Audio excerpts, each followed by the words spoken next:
Tahukah kita bahwa kalender Masehi yang hari ini kita buka di ponsel, di dinding rumah, atau di layar komputer, sebenarnya berakar pada sebuah sistem kuno yang lahir ribuan tahun lalu di jantung peradaban Romawi?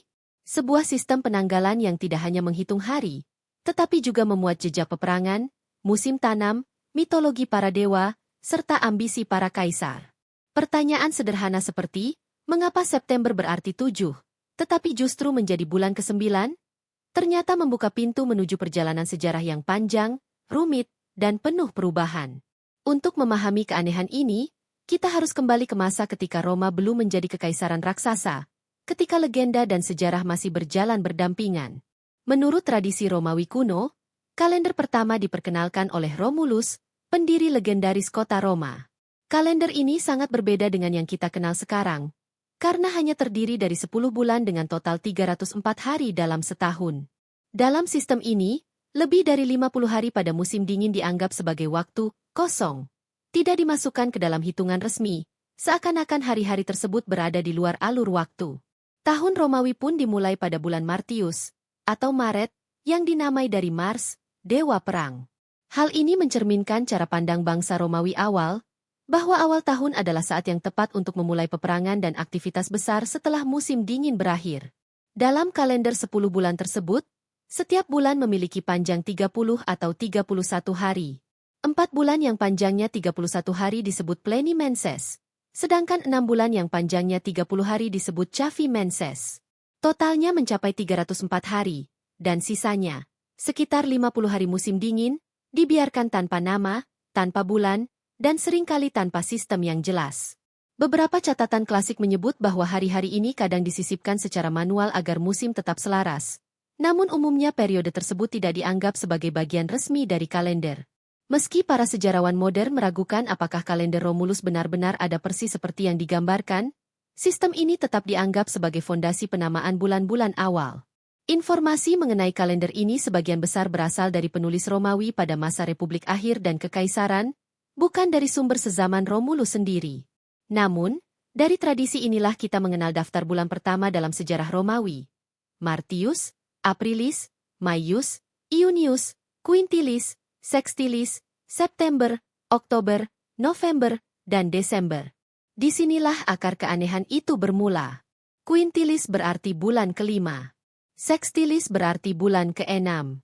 September berasal dari kata septem yang berarti 7. Oktober dari okto berarti 8. November dari novem berarti 9. Dan Desember dari decem berarti 10.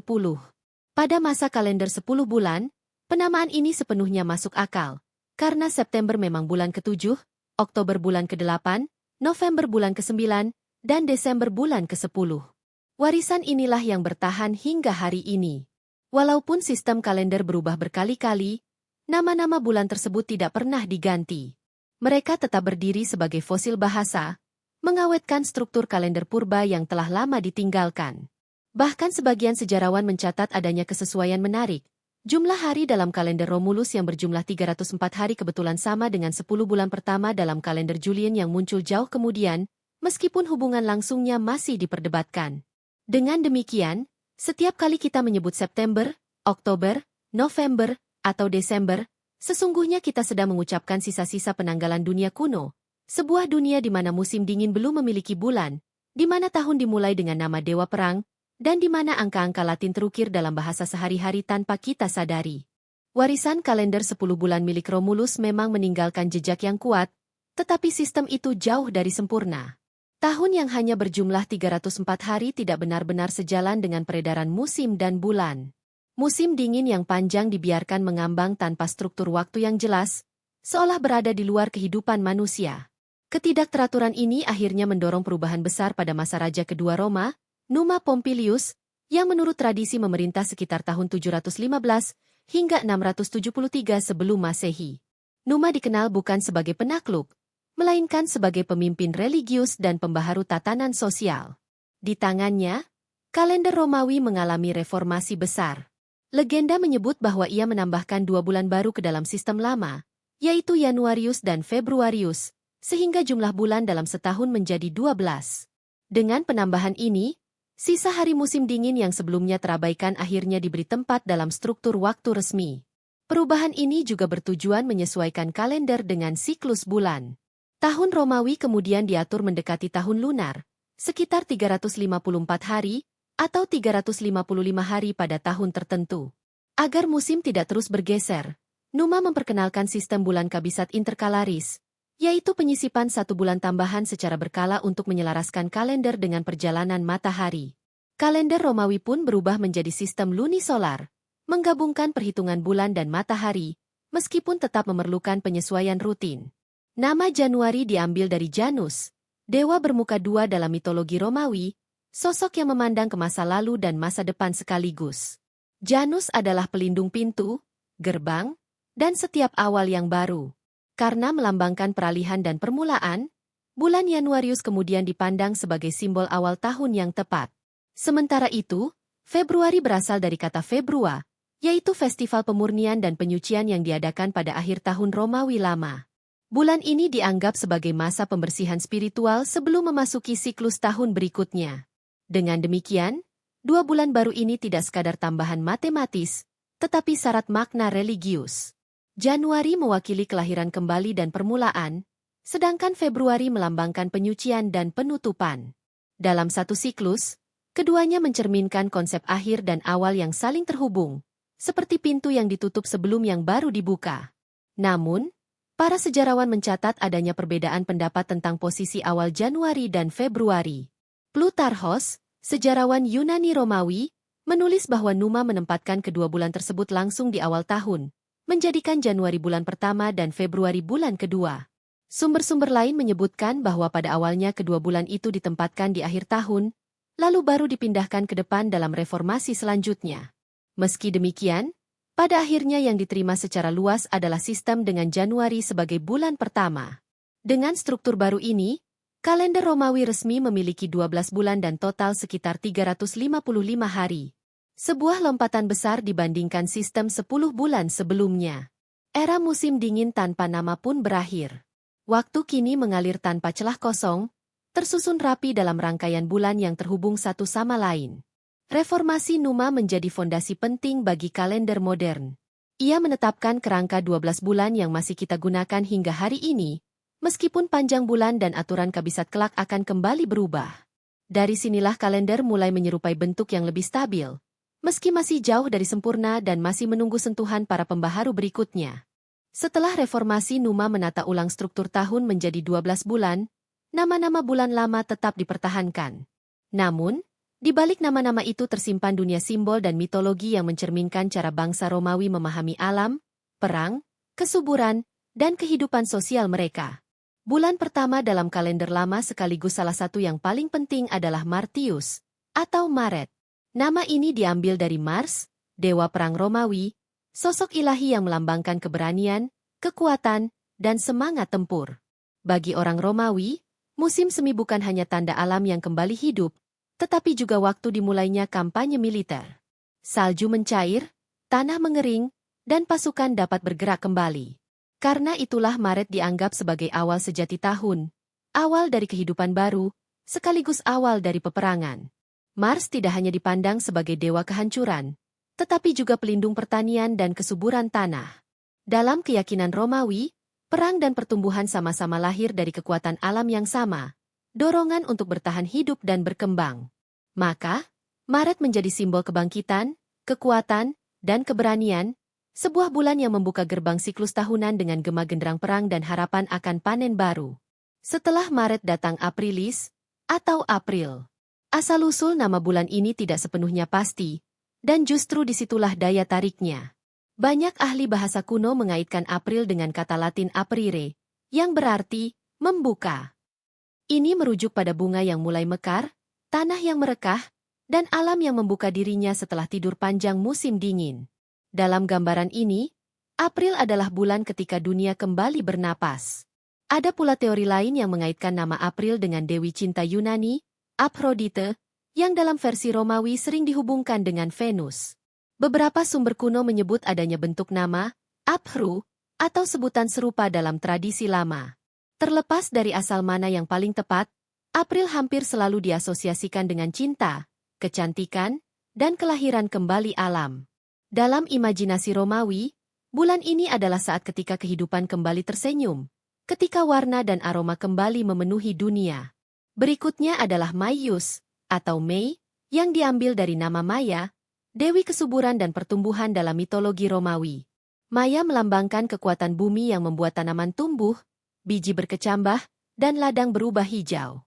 Bulan Mei dianggap sebagai masa subur, ketika alam mencapai fase pertumbuhan pesat menjelang musim panas. Banyak ritual pertanian dilakukan pada bulan ini untuk menghormati Maya, memohon agar panen melimpah dan bencana alam menjauh. Nama bulan ini menjadi pujian terhadap kesuburan, kemakmuran, dan daya hidup tanah. Dalam kesadaran Romawi, Mei adalah lambang harapan ekonomi dan keberlangsungan masyarakat, karena keberhasilan panen menentukan hidup dan mati sebuah kota. Setelah Mei, tibalah Iunius, atau Juni, yang berasal dari Juno, ratu para dewi, istri Jupiter, dan pelindung wanita, pernikahan, serta keluarga. Juno dianggap sebagai penjaga kesucian rumah tangga dan keseimbangan kehidupan sosial. Karena itulah bulan Juni disucikan baginya. Tradisi Barat yang menganggap Juni sebagai bulan yang baik untuk menikah ternyata berakar dari keyakinan Romawi kuno ini. Pernikahan di bulan Juno diyakini akan diberkahi kesetiaan, kesuburan, dan perlindungan ilahi. Maka, Juni tidak hanya menjadi penanda waktu, tetapi juga simbol harapan akan keluarga yang harmonis dan kelangsungan generasi. Dengan demikian, dari Maret hingga Juni, kalender Romawi bukan sekadar daftar bulan, melainkan rangkaian makna, perang dan keberanian, kebangkitan alam, kesuburan tanah, dan kesucian keluarga.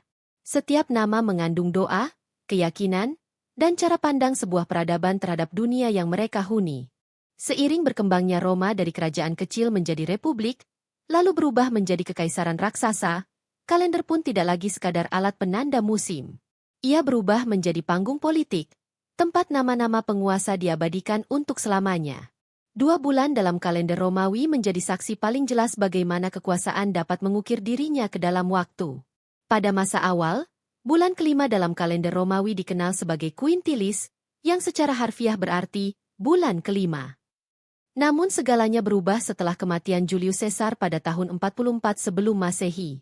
Caesar bukan hanya seorang jenderal, tetapi juga tokoh kunci yang merombak sistem politik Romawi dan membuka jalan bagi kekaisaran. Untuk menghormatinya, Senat Romawi, dengan dukungan tokoh seperti Marcus Antonius, mengganti nama Quintilis menjadi Julius, yang kini kita kenal sebagai Juli. Perubahan ini bukan keputusan kecil. Dengan menamai 1 bulan atas nama seorang manusia, Romawi secara simbolis menempatkan Caesar sejajar dengan para dewa yang sebelumnya mengisi kalender. Juli pun menjadi monumen abadi bagi sang diktator yang tewas, mengingatkan setiap generasi bahwa ia pernah hidup, memerintah, dan mengubah arah sejarah. Berabad-abad kemudian, setiap kali manusia modern menyebut bulan Juli, mereka sesungguhnya sedang mengucapkan nama Julius Caesar, meskipun sebagian besar tak lagi menyadarinya. Nama itu tidak ada hubungannya dengan Presiden Amerika atau tokoh modern lainnya, melainkan berasal langsung dari darah dan politik Romawi kuno. Hal serupa terjadi pada bulan ke-6, yang awalnya disebut Sextilis, artinya bulan ke-6. Pada tahun 8 sebelum Masehi, nama bulan ini diubah menjadi Augustus untuk menghormati Kaisar Augustus, penguasa pertama Kekaisaran Romawi, yang sebelumnya dikenal sebagai Octavianus. Perubahan ini ditetapkan melalui undang-undang resmi yang dikenal sebagai Lex Pacuvia. Dengan demikian, 2 bulan berturut-turut dalam kalender kini memuat nama 2 penguasa terbesar Roma, Julius dan Augustus. Waktu sendiri seolah tunduk pada kekuasaan mereka. Setiap tahun, nama mereka diucapkan kembali dan kembali, tanpa perlu patung atau monumen batu. Ada pula legenda terkenal mengenai jumlah hari dalam bulan Juli dan Agustus. Konon, agar kehormatan Augustus tidak kalah dari Julius Caesar, bulan Agustus dibuat memiliki 31 hari, sama seperti bulan Juli.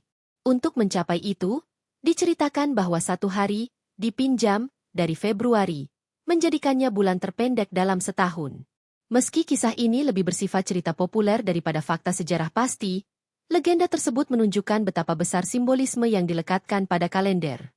Perubahan nama bulan ini menegaskan bahwa kalender bukan sekadar produk astronomi, tetapi juga dokumen politik. Ia mencatat siapa yang dianggap layak dikenang, siapa yang pantas diabadikan, dan siapa yang berhak menempelkan namanya pada perjalanan waktu manusia.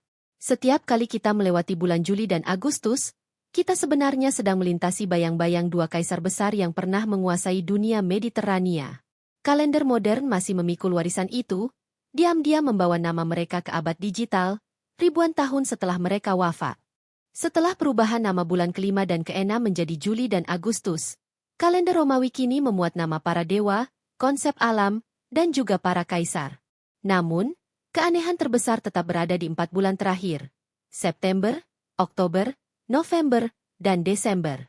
Nama-nama ini seolah bertentangan dengan kenyataan, karena arti katanya tidak lagi sesuai dengan posisi mereka dalam kalender modern. September berasal dari kata Latin septem, yang berarti 7.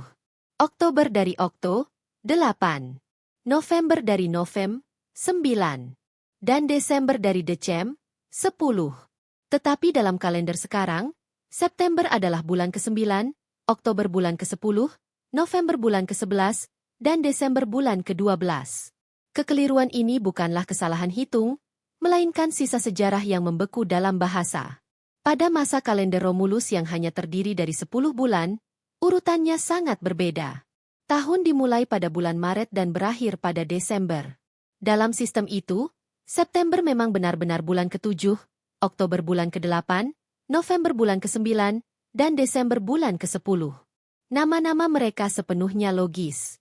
Namun ketika Raja Numa Pompilius menambahkan Januari dan Februari, 2 bulan baru itu ditempatkan di depan kalender. Akibatnya, seluruh urutan bulan bergeser 2 langkah ke belakang. Bulan yang tadinya ke-7 kini menjadi ke-9, yang tadinya ke-8 menjadi ke-10, dan seterusnya. Meski demikian, bangsa Romawi tidak mengganti nama bulan-bulan tersebut. Tradisi lebih kuat daripada logika. Nama-nama lama tetap dipertahankan, seolah menjadi prasasti linguistik yang mengikat masa kini dengan masa lampau. Inilah sebabnya hingga hari ini kita hidup dengan paradoks kecil dalam kalender. Setiap kali menyebut September, kita sebenarnya sedang mengucapkan bulan ke-7 dalam bahasa Latin kuno.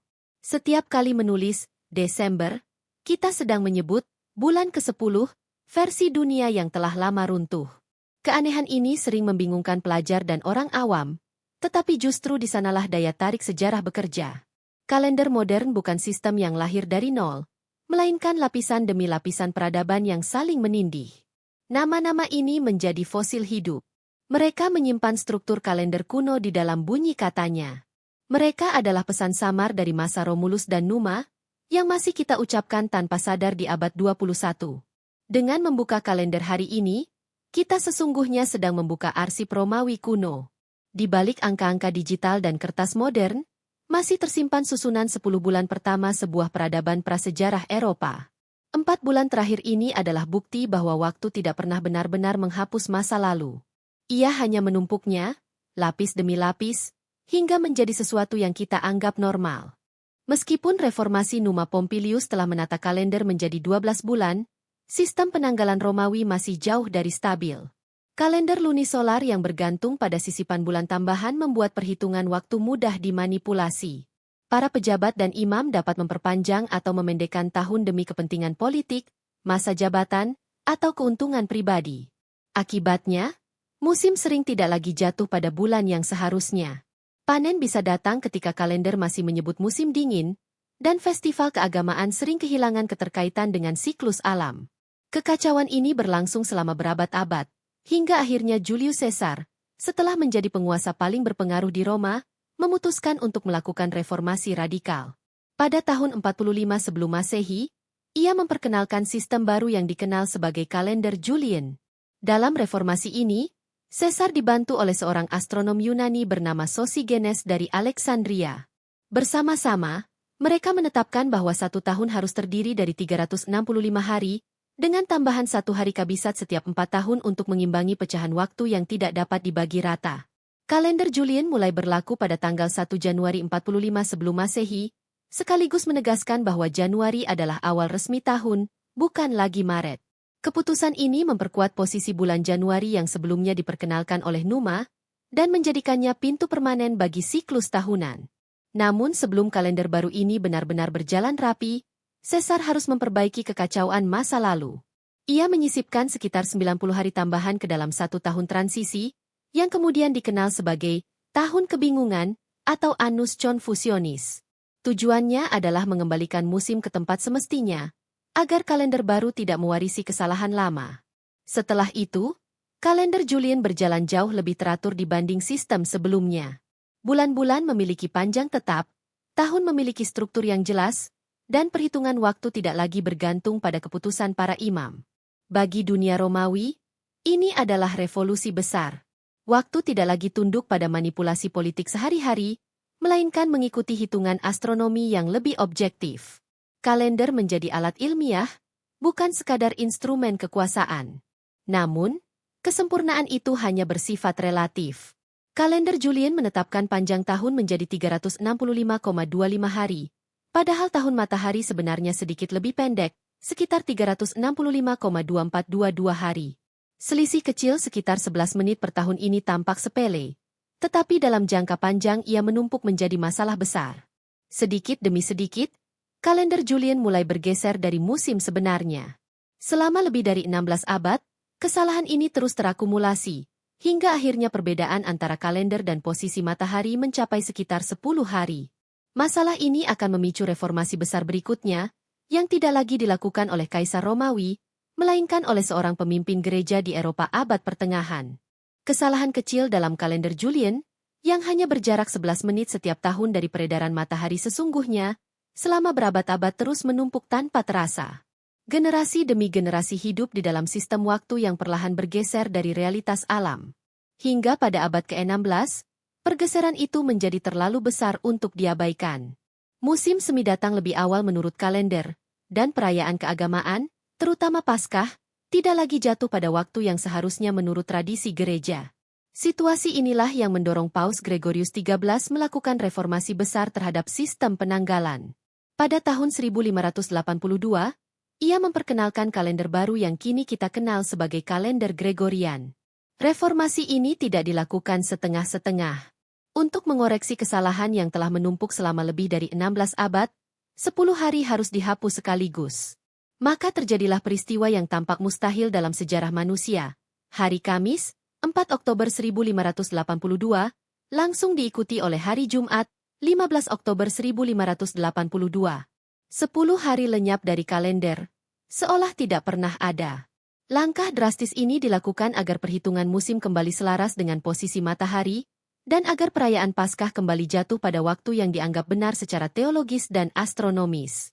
Selain menghapus 10 hari, Paus Gregorius juga memperbaiki aturan tahun kabisat. Dalam kalender Gregorian, tahun yang habis dibagi 100 tidak lagi dianggap tahun kabisat, kecuali jika juga habis dibagi 400. Dengan cara ini, rata-rata panjang tahun menjadi sekitar 365,2425 hari, jauh lebih mendekati tahun matahari yang sebenarnya. Perubahan ini menjadikan kalender Gregorian jauh lebih akurat dalam jangka panjang, mengurangi pergeseran musim yang pernah menjadi masalah besar di masa kalender Julian.